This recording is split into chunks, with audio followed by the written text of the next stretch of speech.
This is not a problem that's going to be solved by government. To some degree, it will be eased by government, but it's not going to be solved.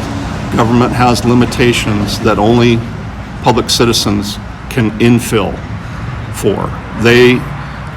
Homelessness is essentially a condition of broken relationship in some form or another.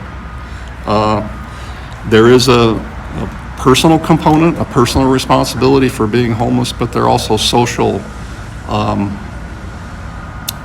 restrictions on who succeeds in society. So I've had 5 students, and every one of them had drug addicted parents.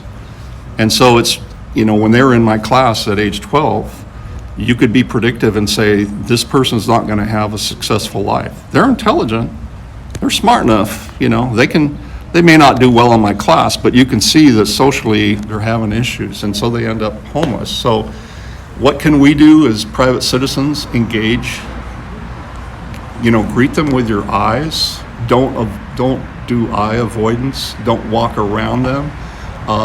Invite them for a cup of coffee. If you feel uncomfortable going into a coffee shop, bring them a cup of coffee. Give them water. Give them toiletries. So it sounds like what you're saying is we need to start building relationships with our homeless Exactly. community so that they will have other avenues that they can expand on.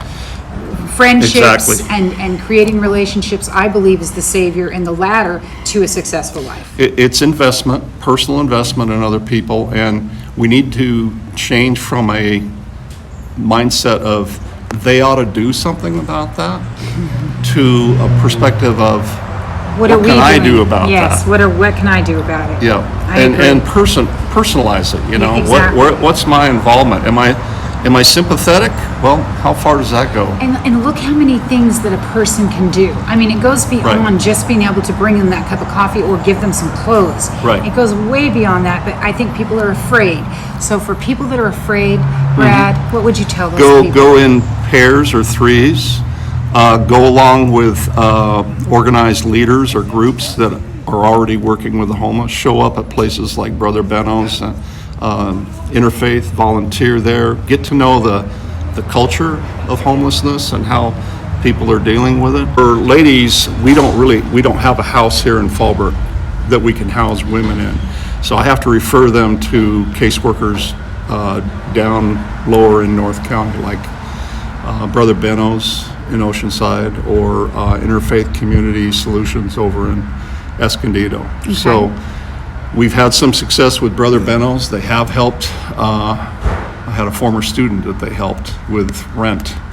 So instead of being homeless, they prevented her from becoming homeless. Oh, that's really great. Well, we do have a house here in Fallbrook, and we have 6 men who were formerly homeless that are in that house. Now, they can't be drug addicted, currently drug or alcohol addicted.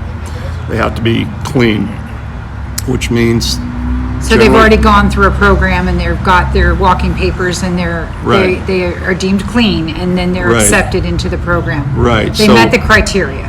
So we essentially are saying you need to be vetted. A huge piece that I don't think government and the public appreciates, but the experts on homelessness are the homeless.